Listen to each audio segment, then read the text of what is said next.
Oh ambe-ambe belalang kupu-kupu, ayo rame-rame menangkan nomor 1.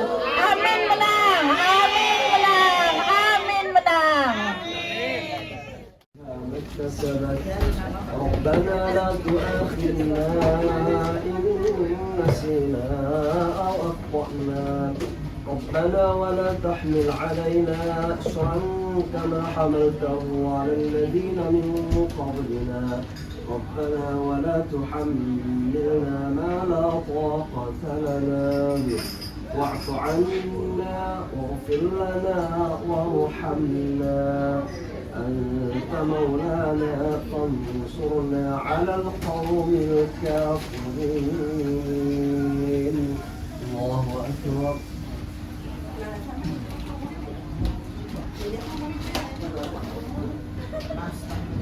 سمع الله لمن حمده. الله أكبر.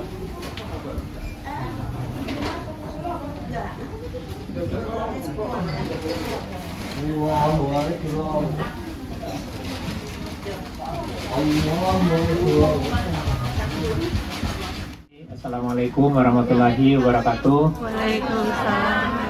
Selamat malam, selamat sore, selamat menjelang malam, dan salam sejahtera untuk kita semua.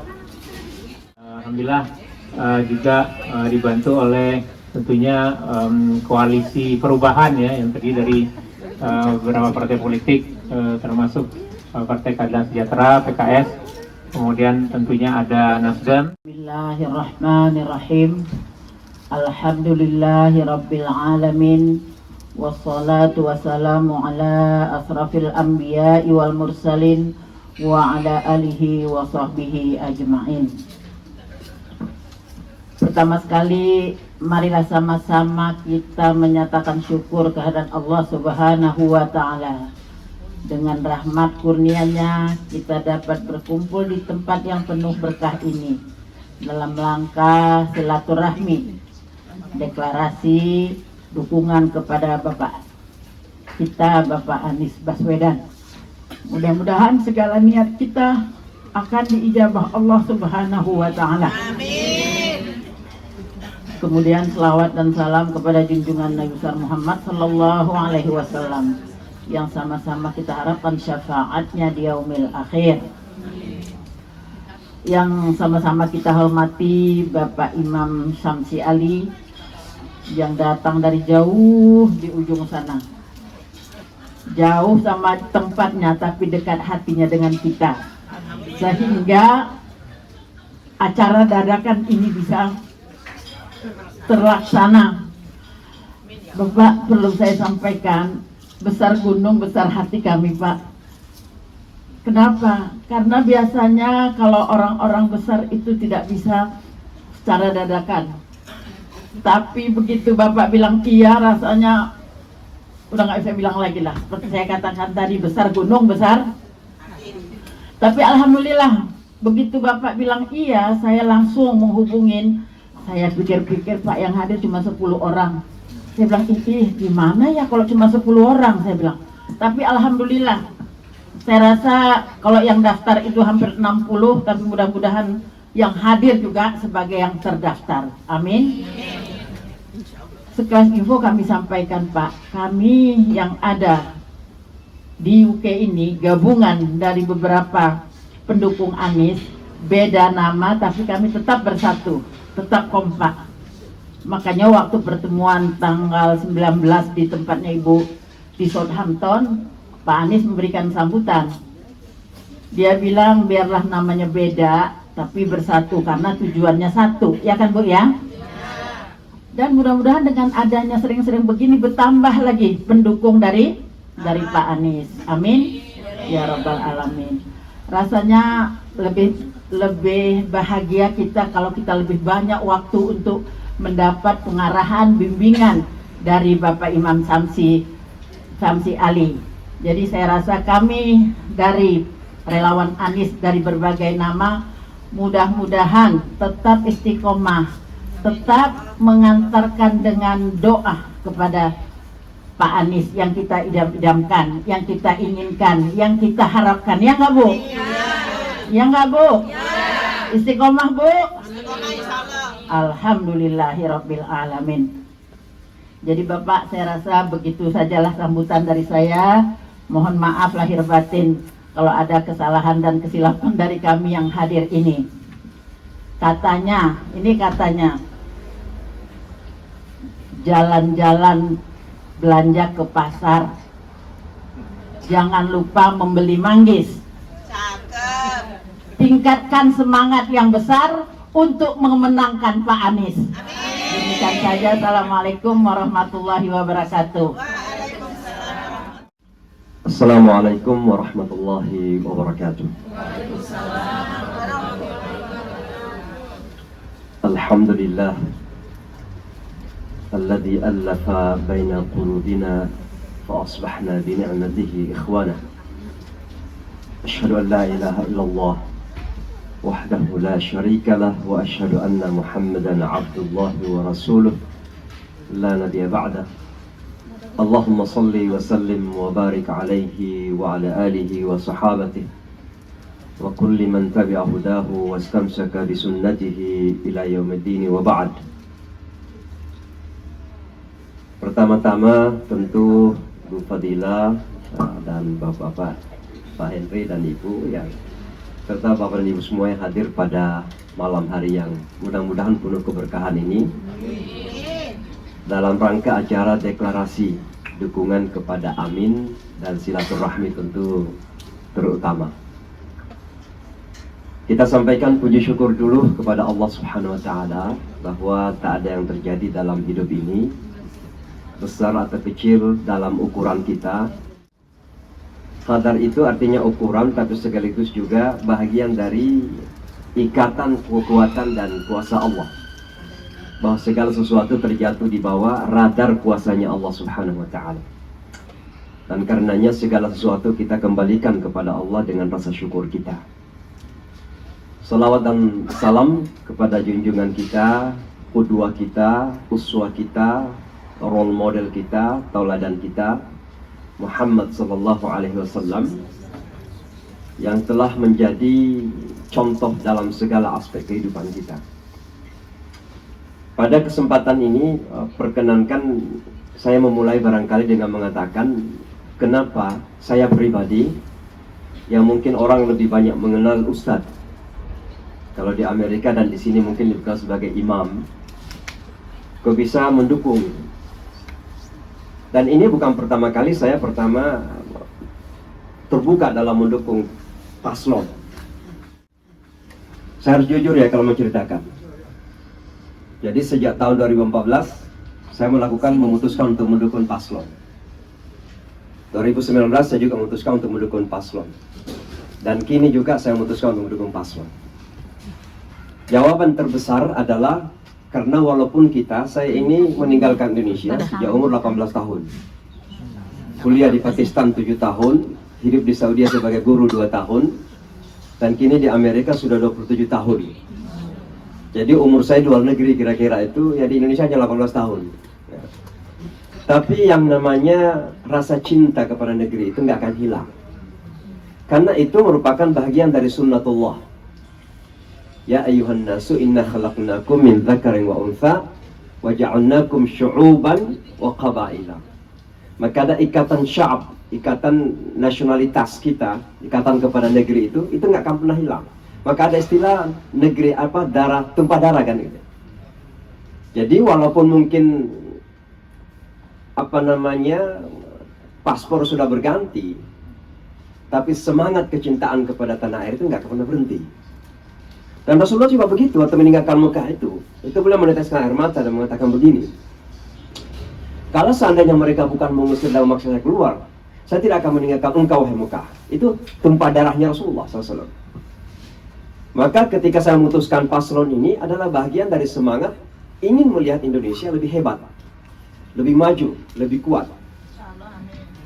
Apalagi dalam konteks bahwa kita di luar negeri ini masih melihat bahwa Indonesia itu berada pada radar yang belum terlalu diperhitungkan. Ya, dan itu saya bisa memberikan contoh pada diri saya sendiri sebagai seorang imam pada bidang pendidikan dan agama. Ya mungkin karena kita ustadz-ustadz di luar negeri itu tidak terlalu banyak, sehingga terkadang orang mandang sebelah mata gitu. Sebelum kita tampil, sebelum mereka dengarkan kita jadi imam atau ceramah, mereka mungkin cenderung mengatakan, apa orang Indonesia bisa juga gitu. Nah itu ada kecenderungan seperti itu. Nah kenapa?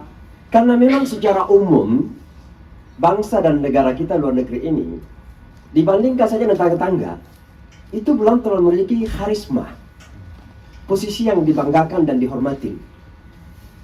Satu contoh saja non agama ya. Restoran, alhamdulillah kita punya restoran Madura di sini dan restoran Indonesia yang lain. Tapi coba keliling ke kota-kota besar di dunia, termasuk di Amerika, hampir dikalah oleh negara-negara yang Malaysia, Thailand, Filipina. Padahal kalau kita bicara tentang makanan kulinari, siapa yang paling hebat dari seluruh makanan di dunia ini? Indonesia. Pak Anies baru mengatakan dalam presentasi di apa namanya, di tempatnya Pak Dino Patijar, apa namanya itu, komunitas foreign policy ya. Ternyata makanan yang paling nomor 1 dunia itu, makanan terenak nasi goreng, ya kan? Itu bisa dibayangkan. Lalu kemudian apa? Pisang goreng gitu, yang goreng-gorengan paling goreng itu. Tapi kenapa restoran-restoran Indonesia itu hampir minim di berbagai kota-kota terbesar di dunia? Itu baru kita berbicara tentang kulinari. Padahal kalau kita keliling Indonesia dari Aceh sampai Merauke, dari Aceh sampai Papua, selain enak juga ragamnya luar biasa. Saya dari Sulawesi, Makassar, Bugis Makassar. Ya, di sana itu ada coto Makassar, ada palu basah, ada palu ini, palu itu, palu marak, macam-macam lah gitu ya. Dalam satu kota saja ragamnya luar biasa gitu. Rendang yang bahkan ingin diikut oleh Malaysia gitu. Ini satu contoh saja bahwa betapa kita ini memerlukan dobrakan. Tapi dobrakan ini tidak mungkin bisa terjadi kecuali kita punya pemimpin yang punya wawasan, punya kemampuan gitu. Ya. Sehingga saya pribadi memang banyak orang bertanya, ngapain udah tinggal luar negeri? Mungkin boleh dikata saya ini udah tinggal lah di Amerika, anak saya 6 orang lahir di Amerika gitu ya. Dan tempat tinggal saya di sana gitu. Sekarang kita membangun pondok pesantren misalnya di Amerika. Ngapain terlalu sibuk-sibuk ya, mikirin Indonesia gitu? Karena itu rasa cinta kita. Kita ingin menjadikan negara kita ini negara yang punya karisma di mata dunia internasional. Ya. Termasuk dalam bidang pendidikan dan agama. Dan itu bidang saya tentunya. Saya ingin melihat lebih banyak lagi ustaz-ustaz yang berkiprah luar negeri gitu. Ya. Bapak dan Ibu sekalian, dan oleh karenanya saya dari 2014 ada dukungan saya kepada paslon, 2019 ada, dan alhamdulillah sekarang saya putuskan bahwa dukungan saya jelas. Rasanya sangat tidak adil pada diri saya sendiri, kepada agama dan bangsa ini, kalau saya tidak mendukung Amin. Tidak adil ya pada diri saya sendiri. Sebagai seorang santri, sebagai seorang muslim, sebagai seorang yang cinta Indonesia, kalau saya tidak memberikan dukungan kepada Amin, rasanya saya merasakan suatu pengkhianatan gitu. Karena saya sudah tahu siapa mereka gitu. Nah mungkin saya mulai dengan cerita dengan Pak Anies siapa, dan saya dan Pak Anies ya. Saya kenal dengan Pak Anies dari dulu. Tentu kita kenal Pak Anies sejak SMA pun sebenarnya beliau itu bintang. Sejak SMA itu Pak Anies sudah bintang. Sampai ketika mahasiswa di UGM juga menjadi kepala senat ya, ketua senat. Sampai ketika itu beliau kuliah di Amerika Serikat, kami sangat dekat, kami di Washington, dan kami sudah imam di kota New York, sering berinteraksi gitu ya. Apalagi di saat beliau mengambil doktor di Illinois State University, beliau itu menjadi ketua takmir masjid di kota itu. Nah karena jamaahnya itu ragam, banyak orang Timur Tengah, dari Pakistan, India, Bangladesh, seringkali ada cekcok di antara mereka. Setiap kali ada masalah pasti telepon, Ustaz, ini gimana nih gitu. Jadi kami sangat dekat dengan beliau. Jadi kami kedekatan ini memang sudah kedekatan pribadi yang sangat luar biasa dari dulu dengan Pak Anies itu. Dan sejak beliau pulang ke Indonesia, sejak menjadi rektor, menjadi menteri, sampai beliau menjadi gubernur, setiap kali saya pulang ke Indonesia, insya Allah ada kesempatan bersilaturahmi. Saya masih ingat kemarin saya kan mendirikan pondok pesantren di Amerika. Jadi setiap pulang itu kami mensosialisasikan. Termasuk waktu Covid, kami masih sempat mengadakan malam silaturahmi, yayasan kami namanya Nusantara Foundation, Yayasan Nusantara. Jadi malam silaturahmi Nusantara di Jakarta. Pak Anies karena Covid begitu sangat sibuk. Tapi tetap kami kirimkan undangan sebab beliau datang sebagai gubernur. Itu beliau tanpa mengkonfirmasi, tiba-tiba datang saja gitu. Sampai orang-orang terkejut, Pak Anies sudah datang. Padahal jadwalnya luar biasa karena COVID kan. Tapi datang gitu. Nah itulah antara kami dengan Pak Anies sangat dekat sekali. Jadi kedekatan pribadi yang sangat luar biasa. Kami khutbah 2 kali di kantor gubernuran waktu beliau menjawab sebagai gubernur. Ya. Bapak dan Ibu sekalian, mungkin pertanyaan terbesar ini adalah apa saja alasan-alasan penting kenapa kita memberikan dukungan kepada paslon Amin, Anies Muhaimin. Ada banyak sekali alasan-alasan yang bisa kita sampaikan. Dan saya sebenarnya sedang mengumpulkan poin-poin yang akan saya rilis satu persatu ini dalam bentuk tulisan. Saya ini menulis hampir setiap hari. Tadi saya sudah menyelesaikan satu tulisan panjang. Dan itu perjalanan saya di train dari rumah ke Buckingham Palace. Tadi saya jalan-jalan gitu. Saya menyelesaikan satu tulisan. Tulisan yang terakhir saya selesaikan tadi adalah pasangan Amin dan Davida et Impera. Saya menceritakan bagaimana pasangan Amin ini adalah challenge, tantangan langsung kepada upaya pemecah belahan umat di Indonesia selama ini. Bapak Ibu harus ingat bahwa umat Islam Indonesia itu berusaha dipecah belah sejak zaman Orde Lama, Orde Baru, dan sampai detik ini pun ada orang yang tidak ingin melihat umat kita bersatu di Indonesia itu. Kenapa? Karena kalau umat ini bersatu, dahsyat. Dahsyat. Dampaknya bukan hanya kepada Indonesia, tapi kepada dunia. Kita adalah umat Islam terbesar dunia. Makanya orang berusaha untuk memecah belah itu. Setiap langkah pasti akan. Itu orang Nahdien. Kalau kita lihat sekarang ada Habib ya, itu NU. Kemudian presidennya juga NU. Kemudian mantan gubernur Jawa Barat, Kang Aher itu NU. Saya tahu betul karena saya dekat dengan mereka. Gitu. Tapi selama ini yang kemudian dibangun label, oh seolah PKS itu kan apa Salafi gitu deh. Nah, maksud saya adalah yang namanya upaya pemecah belahan umat ini itu sangat tajam sekali di Indonesia. Dan tidak kita sadari itu. Terkadang kita yang dari luar menolak, oh begitu ya. Ternyata tujuannya memang memecah belah kita. Gitu. Nah kita yang di dalam itu kan sudah berada dalam comfort zone. Kita biasa-biasa aja dengan pemecah belahan itu. Tapi kita yang dari luar, oh ternyata ada upaya seperti itu. Ustadz Abdul Samad itu kan NU itu. Tapi berapa kali ditolak oleh teman-teman Nahdien. Karena ada orang ketiga yang berusaha memecah belah gitu. Kemudian Ustadz siapa namanya dari Bandung itu? Bukan yang suaranya kalau ngaji Hanan Ataki. Nataki. Itu kan orang NU itu. Tapi ditolak sama NU. Artinya apa? Ada upaya-upaya pemecahan yang luar biasa di negara kita kepada umat ini. Nah itulah sebabnya saya tadi secara khusus menulis bahwa ketika Allah menakdirkan berpasangan antara Anies dan Muhaimin ini, maka ini bukan hanya sebuah nilai politis yang tinggi, bukan hanya pertimbangan elektoral saja, bahwa nanti Anies akan mendapat dukungan dari ini, dukungan dari bukan, itu satu, tentunya sangat penting karena kita bicara tentang pilpres ya. Tapi juga ada nilai keumatan yang terjadi di situ. Dan bagi saya sebagai seorang dai, sebagai seorang pekerja agama, itu adalah sesuatu yang sangat penting. Karena bagi saya itu adalah jembatan untuk melihat bahwa harus ada perbaikan-perbaikan dari upaya-upaya pemecah belahan, divide et impera, divide et impera yang terjadi selama ini di tubuh umat kita di Indonesia. Akibat pemecah belahan ini, Bapak dan Ibu sekalian, luar biasa. Umat kita 88% di Indonesia, tapi terkadang merasa kita yang minoritas gitu. Kepemilikan tanah berapa yang dimiliki orang Islam? Orang-orang kaya berapa yang ada di kalangan orang Islam? Toko-toko besar dimiliki oleh siapa? Pemilikan tanah yang luas di negara kita siapa yang punya?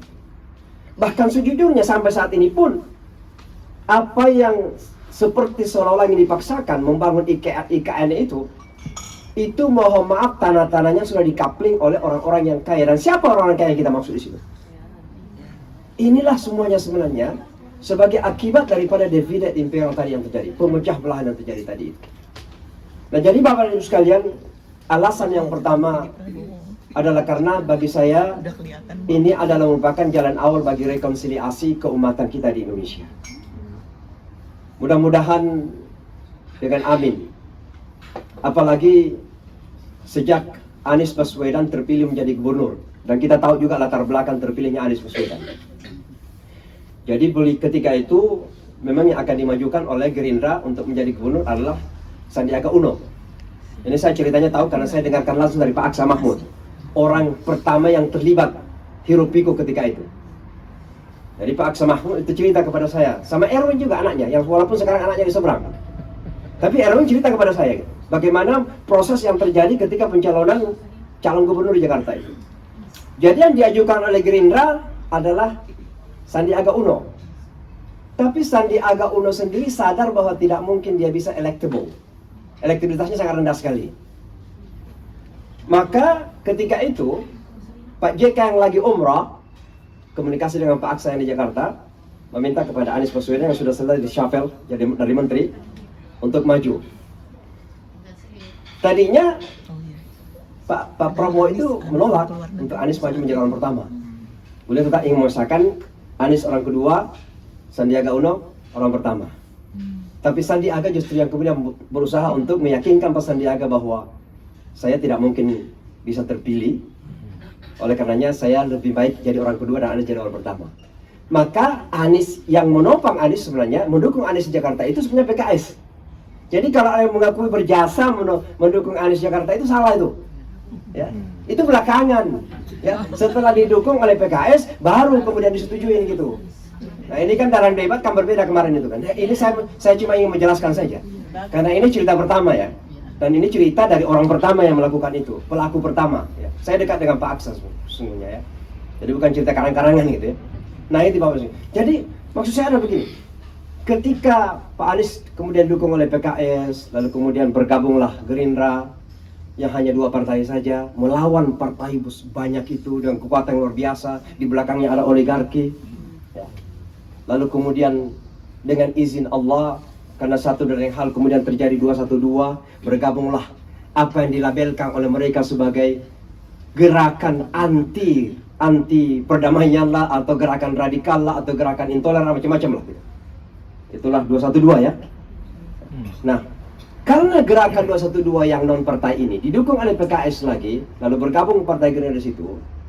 Ketika Pak Anies kemudian dengan izin Allah terpilih menjadi gubernur, sejak hari pertama sampai the last minute menjadi gubernur, dilabelkan menjadi gubernur apa? Gubernur politik identitas. Gubernur intoleran. Dan semua itu adalah awan-awan yang dibangun. Sesuatu yang tidak nyata. Kenapa? Karena kenyataannya lapangan jauh berbeda. Sekarang ini kalau ditanya teman-teman kita, yang walaupun Pak Anies tidak mau memakai kata minoritas ya, boleh memakai kata golongan saja. Kalau golongan Muslim, golongan Kristen, karena kenapa minoritas itu berarti ada yang di atas, ada yang di bawah. Sampai demikian sopannya beliau itu. Kata minoritas nggak mau dipakai itu. Jadi nggak mau minoritas gitu.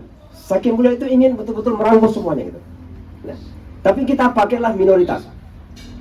Kalau ditanya teman-teman minoritas di Jakarta, dan jujur, itu tidak ada yang bisa menandingi toleransi Pak Anies sejak beliau menjabat sebagai gubernur. Sampai saat ini mereka, dan sekarang pun banyak di antara pendeta itu justru mendukung Amin sekarang ini. Kenapa? Pada zamannya beliau lah, bisa dibayangkan ya, sebelum beliau menjabat, justru hiruk pikuk gesekan-gesekan itu terasa sekali antara kelompok beragama di Jakarta. Tapi 5 tahun beliau menjadi gubernur di Jakarta, hampir tidak ada sama sekali gesekan antar kelompok agama di Jakarta. Hampir tidak ada sama sekali. Bahkan lebih dari itu, Pak Anies lah kemudian yang menyelesaikan beberapa rencana pembangunan rumah ibadah non-muslim yang selama ini tidak pernah dapatkan izin, justru Pak Anies berhasil memberikan izinnya. Bahkan lebih dari itu, pada zamannya lah Pak Anies paling banyak memberikan izin IMB, izin membangun bangunan ya namanya. Mendirikan bangunan itu justru pada zamannya Pak Anies Baswedan. Namun demikian selama 5 tahun itu kalau kita ikuti sosial media, semua kemudian mengkampanyekan bahwa Pak Anies adalah bapak political identity, politik identitas, bapak gubernur intoleran. Apalagi dengan masuknya satu partai yang tidak perlu saya sebutkan, adalah karena memang Pak Anies dan Muhaimin ini harapan bahwa dengan ini umat akan bisa merajut kembali kesatuan itu. Amin. Gesekan-gesekan yang selama ini dibangun, gap-gap yang selama ini kemudian sengaja diciptakan, diadakan, Mudah-mudahan ini bisa merapatkan kembali. Saya ingin melihat ke depan ketika ustaz-ustaz kita yang selama ini labeli ustaz keras bisa berceramah di tempat-tempat Nahdien. Teman-teman Nahdien juga ustaz-ustaz bisa ceramah di tempat-tempat yang lain, sehingga kita tidak perlu merasa kita ini dari sini, kita dari sini gitu. Nggak apa-apa lah kalau mazhab Syafi'i, Imam Muhammadiyah, mau ini nggak apa-apa. Tapi kita jangan saling mengusir, yang selama ini terjadi kan saling mengusir gitu, mencekal gitu. Nah ini sangat saya disayangkan. Masa ustaz-ustaz saja dicekal gitu. Saya heran ke negara muslim terbesar ke ustaznya dicekal gitu. Ya kalau Ustaz Abdul Samad dicekal di Hong Kong wajar saja lah. Kalau Ustaz Abdul Samad dicekal di Inggris ya pernah ya? Di Inggris saya ya wajar saja namanya Inggris, pernah dicekal juga di Belanda gitu. Ya. Bahkan Ustaz Abdul Samad itu udah masuk di bandara Belanda, dinaikkan lagi ke pesawat pulang. Walaupun nggak masuk berita gitu, tapi waktu di Hong Kong masuk berita besar gitu. Ya. Jadi Bapak dan Ibu sekalian, ini alasan pertama. Kenapa kita mendukung Amin? Karena ini adalah simbol rekonsiliasi dan persatuan umat Islam Indonesia. Dan ini sangat penting kita ke depan. Kenapa sangat penting? Karena yakinlah, kalau umat ini bisa merajuk persatuan dan kebersamaan, insya Allah akan menjadi sebuah kekuatan yang dahsyat. Dan kalau umat Islam Indonesia menjadi kuat, insya Allah Indonesia dengan sendirinya akan menjadi kuat. Karena kita menentukan wajah dan warna Indonesia ke depan. Ya. Kalau umat Islam Indonesia lemah, termarginalkan, terbelakang, miskin, bodoh, maka itulah wajah Indonesia. Dan memang ada orang-orang lain yang ingin melihat itu, Indonesia tak bodoh, miskin, belakang. Dengan siapa? Memiskinkan umat Islam Indonesia. Ya. Nah ini yang pertama. Yang kedua, kenapa kita menjatuhkan pilihan kepada Amin? Pertama, saya sebagai santri ya. Saya sebagai pelaku dakwah di lapangan. Artinya passion saya di situlah, darah saya di situ. Ya, saya selalu mengatakan bahwa bagi saya dakwah itu adalah darah saya. Saya akan berhenti dakwah kalau darah saya sudah berhenti. Ya. Kalau nafas saya sudah berhenti, baru saya berhenti berdakwah. Ya. Sebagai santri baru kali ini, saya kok merasa bahagia dan merasa terhormat sekali. Ada santri dua-duanya, calon presiden dan calon wakil presiden yang maju akan memimpin Indonesia. Anies Baswedan itu pernah nyantri. Apalagi saya, Muhammad udah kita kenal lah. Ya. Jadi, apa tidak membanggakan bagi kita santri dan umat Islam secara umum ya, bahwa kita akan dipimpin oleh seorang yang betul-betul punya kesadaran agama, punya wawasan keagamaan, dan memiliki komitmen keagamaan yang tinggi. Nah minimal kita akan membanding-bandingkan. Nah ini yang disebut dengan rasionalitas pilihan. Jadi namanya pilihan rasionalitas itu dari kata ratio. Rasio itu ratio bahasa Inggris, itu artinya ukuran-ukuran. Jadi ukuran ya. Nah kita ngukur-ngukur, ada 3 calon sekarang ini. Nah secara rasio, secara ukuran, masa kita udah melihat ada orang yang agamanya bagus, ya, santri, kita udah tahu dia lebih paham agama, bisa jadi khatib, bisa jadi imam, jelas baca Al-Qur'annya, bisa mimpin selawat. Masa kita masih menjatuhkan pilihan kepada yang lain? Nah ini sangat penting sekali. Maka mungkin ada mengatakan, kenapa pertimbangan agama kok harus menjadi sesuatu yang sangat penting? Loh, ini kita kan bangsa Indonesia. Indonesia adalah bangsa apa? Kita itu memiliki Pancasila. Pancasila apa? Pancasila itu yang pertama adalah berketuhanan. Ketuhanan yang Maha Esa. Dan bagi kita, umat Islam, ketuhanan yang Maha Esa itu adalah La ilaha illallah. Qul huwallahu ahad itu. Itu adalah tauhid bagi kita. Bagi yang lain silakan saya tafsirkan. Tapi intinya adalah bahwa agama dan kehidupan bernegara dan berbangsa itu tidak mungkin bisa dipisahkan. Tidak mungkin bisa dipisahkan. Dan oleh karenanya pemimpin kita itu harus memiliki wawasan ketuhanan yang paling atas gitu. Bisa dibayangkan Indonesia negara muslim terbesar ke depan, kemudian misalnya presidennya tiba-tiba datang ke sebuah negara, bisa jadi imam, Mr. President, can be an imam? Ternyata nggak bisa baca Quran. Aduh, gimana itu? Ya kan? Nah disinilah kemudian kita sangat bangga sekali bahwa Pak Anies, Muhaimin, subhanallah dulunya adalah santri yang cukup megahkan kita. Nah Bapak Ibu sekalian, dalam konteks dunia kita sekarang ini yang sangat terbuka, Indonesia itu menjadi salah satu target pengerusakan moralitas. Kenapa? Karena kalau kita melihat dunia Islam sekarang ada 57 negara mayoritas muslim.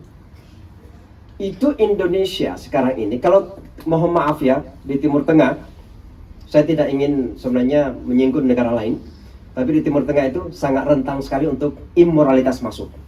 Sampai Saudi Arabia pun.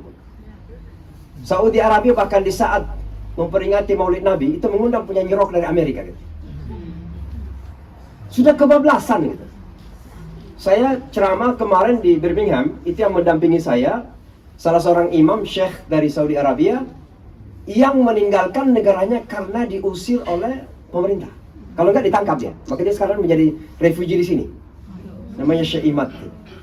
Sebenarnya dia ingin sekali ketemu saya, tapi saya bilang mungkin nggak bisa ketemu karena saya udah harus terbang balik gitu. Nah, intinya apa? Sekarang ini Indonesia berada di garda terdepan untuk diobok-obok. Ya. Termasuk dalam konteks dukungan kepada Palestina sekarang ini. Kalau Timur Tengah itu kan Emirat sudah, Bahrain sudah, bahkan Sudan yang selama ini kita kenal keras gitu, sekarang sudah mengakui Israel. Kalau Turki karena gara-gara NATO juga mengakui Israel gitu ya. Sekarang ini Saudi bahkan pangerannya udah mengatakan udah dekat sekali kita melakukan hubungan diplomasi dengan Saudi. Konteks dunia yang seperti ini, maka agama menjadi benteng yang sangat penting bagi pertahanan negara kita ke depan. Dan kalau pemimpin kita tidak memiliki komitmen keagamaan, di sana kemudian rentang akan kemasukan, masuk angin kira-kira begitu. Masuk angin. Ya. Nah, oleh sebab itulah maka istiqamah dalam agama ini penting bagi pemimpin kita. Jangan kita pandang enteng kriteria keagamaan. Ya. Maka Bapak dan Ibu, salah satu ratio atau ukuran-ukuran, pertimbangan-pertimbangan untuk menentukan pilihan ini adalah ukuran keagamaan. Ya. Orang mungkin mengatakan itu kan identitas. Memangnya ada sesuatu yang dipisahkan dari identitas. Tidak ada dalam kehidupan kita yang bisa dipisahkan dari identitas. Bisa agama, bisa ras, bisa apa, suku, apa, itu ada selalu yang terikat. Nah itu yang kedua ya. Dan sekali lagi Pak Anies dan Muhaimin insya Allah meyakinkan dalam hal ini. Tapi juga Bapak dan Ibu sekalian, lebih dari itu juga kalau kita lebih jauh lagi mengkaji, saya tidak bermaksud sebenarnya memburuk-burukkan, makanya kita nggak perlu memikirkan orang lain. Kita mikirnya Pak Anies lurus. Ada yang apa istilahnya itu? Tegak lurus pada Pak Anies saja. Karena ada juga memakai tegak lurus yang lain gitu. Kita tegak lurus pada Pak Anies ya. Kita tegak lurus saja. Kalau kita melihat latar belakang keluarga, kenapa keluarga penting? Kenapa keluarga penting? Karena keluarga itu banyak menjadi kunci pintu rusaknya pemimpin. Pak Harto itu baik, tapi keluarganya kemudian menjadi masalah belakangan hari. Pak Harto itu baik. Pak Harto banyak bangun masjid gitu ya. Dan kalau kita melihat video-video yang mulai munculan sekarang itu, baru kita lihat oh ternyata Pak Harto itu cukup baik sebenarnya. Tapi kemudian keluarganya jadi masalah. Maka keluarga calon pemimpin itu sangat-sangat menentukan bagaimana pemimpin bisa beristiqamah dalam integritasnya ke depan. Nah, kalau kita melihat keluarga Pak Anies Baswedan, Muhaimin, ya. Kalau Pak Anies Baswedan jelas ya dari kakeknya adalah pejuang. Kemudian pahlawan nasional. Kalau kita ingat dalam sejarah bahwa salah satu negara yang mengakui kemerdekaan Indonesia pertama adalah Palestina. Siapa yang ikut memperjuangkan ketika itu agar Palestina ikut mengakui kemerdekaan Indonesia? Kakek daripada Bapak Anies Baswedan. Sampai kepada ibu Bapak Anies Baswedan sekarang ini sudah ada pejuang pendidikan. Ibunya adalah seorang profesor. Tapi immediate family ini penting sekali. Anak istrinya ini. Anak istrinya. Istri Pak Anies Baswedan jelas. Kita lihat siapa beliau.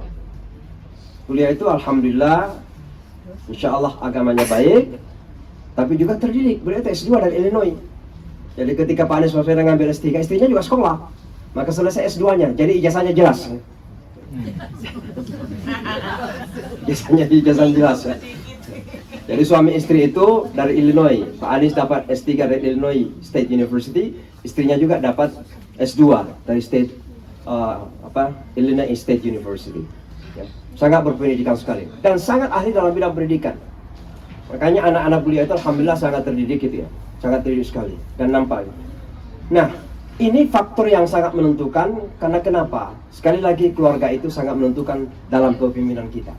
Kalau kita melihat ajaran Islam ya, kenapa Ibrahim alaihissalatu wassalam dalam Al-Quran itu itu banyak dikisahkan dalam dua hal. Yang pertama adalah dalam keluarga. Mulai sejak beliau membawa keluarganya ke Mekah Al-Mukarramah bersama anak dan istrinya, kemudian berdoa kepada Allah. Dia berdoa kepada Allah agar anaknya ini dijaga dan Mekah kemudian dicintai oleh banyak orang. Dan kemudian belakangan beliau kembali meningkatkan fondasi Ka'bah dan berdoa kepada Allah, Rabbana waj'alna minhum, Rabbana waj'alna muslimaini laka wa min dzurriyyatina ummatan muslimatan lak wa arina manasikana wa tub alaina, dan seterusnya. Jadi hak keluarga, doa-doa yang ada dalam Al-Quran, doa-doa untuk keluarga itu semua dari Ibrahim dalam Al-Quran. Rabbana hab lana min azwajina wa dzurriyyatina qurrata a'yun waj'alna Rabbana ja'alni muqimas shalah wa min dzurriyyati Rabbana wa taqabbal. Itu doa Ibrahim itu, ya. Tapi pada saat yang sama kepemimpinan juga dikaitkan dengan Ibrahim. Wa idh ibtala Ibrahim rabbuhu bikalimatin fa atammahunna qala inni ja'iluka lin-nasi imama. Kenapa dikaitkan antara kepemimpinan dan keluarga? Karena demikian pentingnya keluarga di dalam menjaga integritas pemimpin. Sehingga sering kita mengatakan terkadang suaminya baik-baik saja gitu, tapi istrinya kadang menggoda gitu. Boleh jadi sebaliknya, istrinya mungkin dia pemimpin, suaminya ada di sampingnya gitu. Nah, kadang terjadi seperti itu. Nah, oleh sebab itulah saya kemudian secara khusus menyinggung bahwa keluarga ini penting gitu. Oleh karenanya lakukanlah kalkulasi-kalkulasi dari para calon pemimpin ini. Mana keluarganya yang paling solid gitu. Karena ini sangat penting sekali Bapak Ibu sekalian ya. Tanpa menyebutkan yang lain ya. Karena itu yang lain sekarang urusannya saja. Tapi kita tegak lurus kepada Pak Anies saja gitu. Nah itu. Nah, Bapak Ibu sekalian, lalu kita kembali kepada karakter pribadi, personalitasnya Pak Anies Baswedan.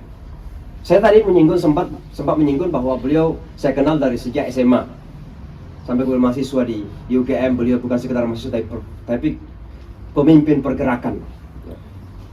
Beliau pintar sebagai mahasiswa tapi juga hebat dalam pergerakan.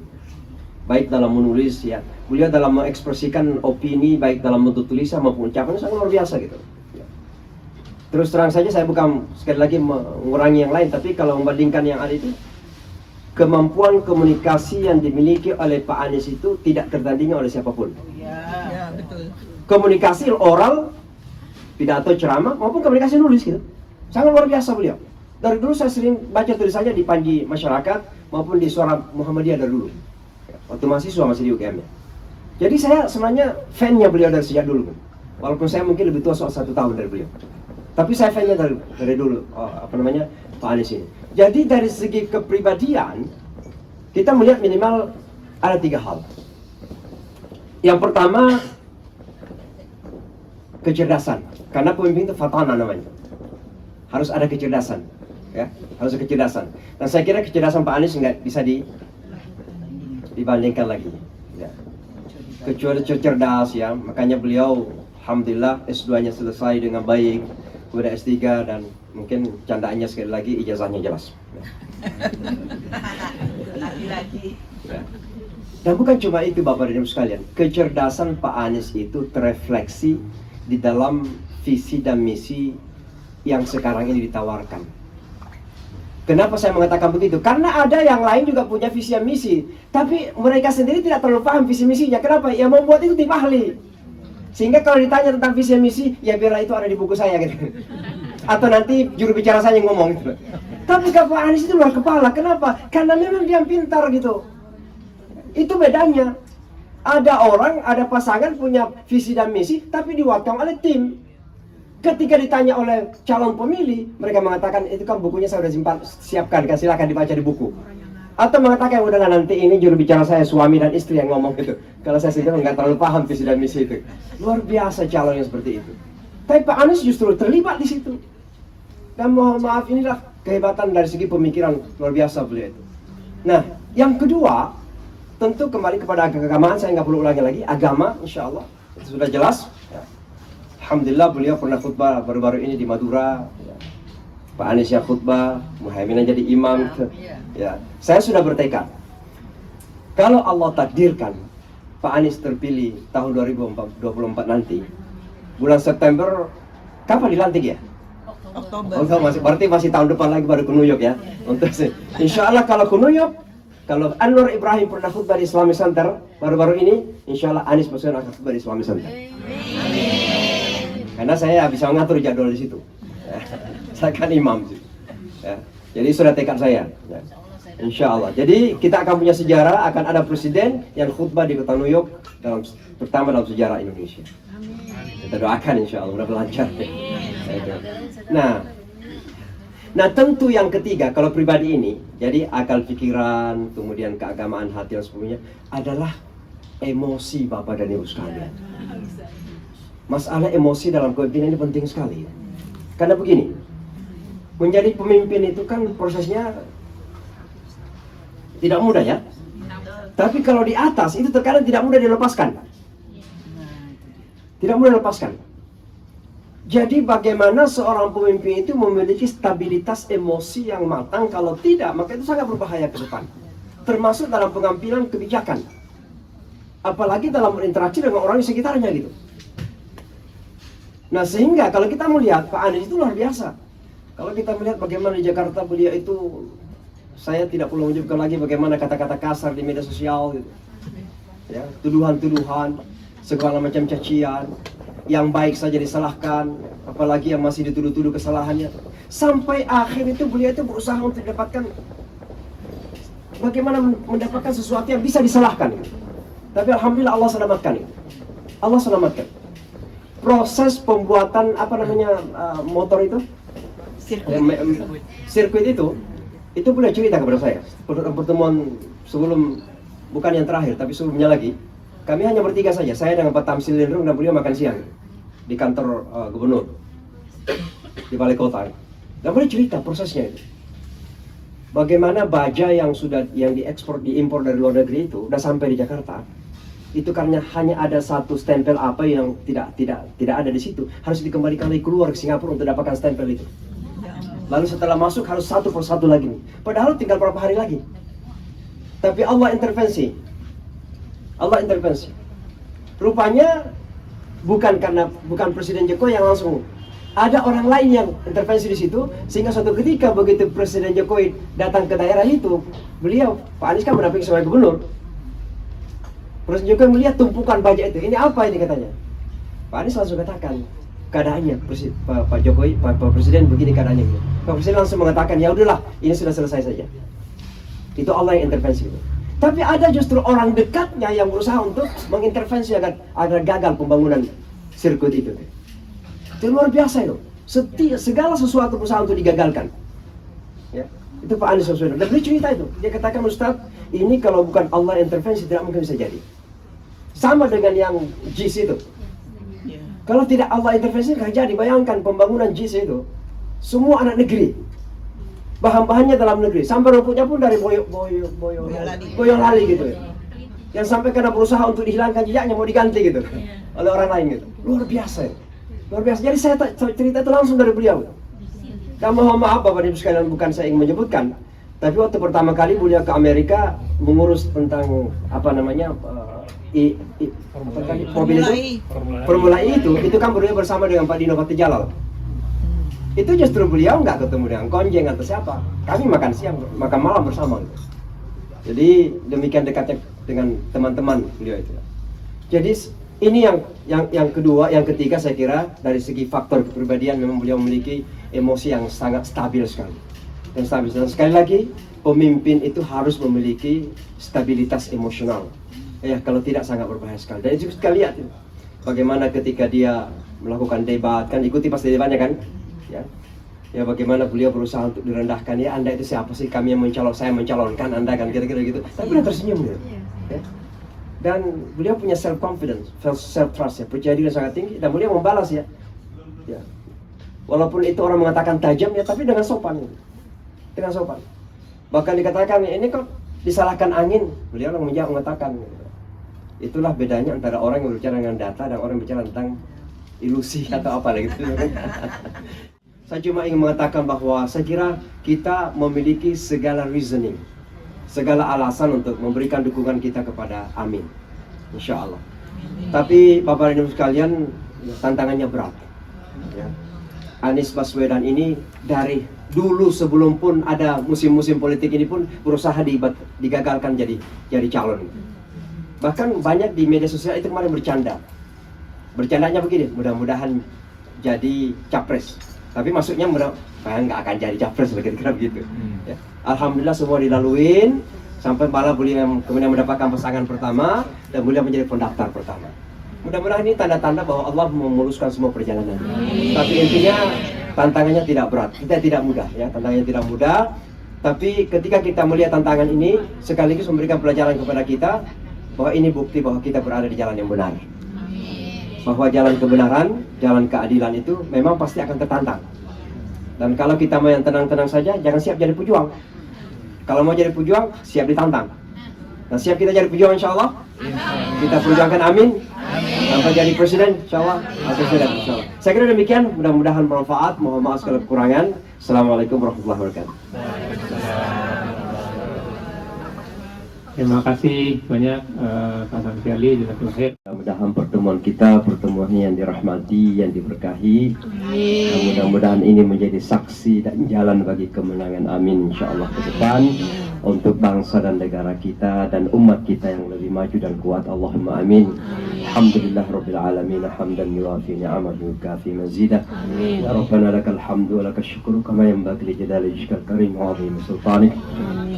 اللهم يا من بيده الخير كله وفقنا لما تحبه وترضى اللهم لا يسر ولا سهل إلا ما سهلته فيسر لنا أمورنا كلها وفقنا لما تحب وترضى اللهم إنا نسألك رضاك والجنة ونعوذ بك من سخطك والنار. Ya Allah, ya Tuhan kami, pada malam hari ini kami semua berkumpul ya Allah untuk menyampaikan hajat dan doa kami, harapan kami agar kiranya Engkau memudahkan jalan perjuangan ini, agar Engkau ridai perjuangan ini, agar Engkau berikan taufik dan inayah, agar Engkau mudahkan segalanya, dan ya Allah berikanlah kemenangan atas perjuangan kita kami semua. Rabbana atina fid dunya hasanah wa fil akhirati hasanah wa qina adzabannar. Subhana rabbika rabbil izzati amma yasifun, salamun alal mursalin, walhamdulillahi rabbil alamin. Al-Fatihah.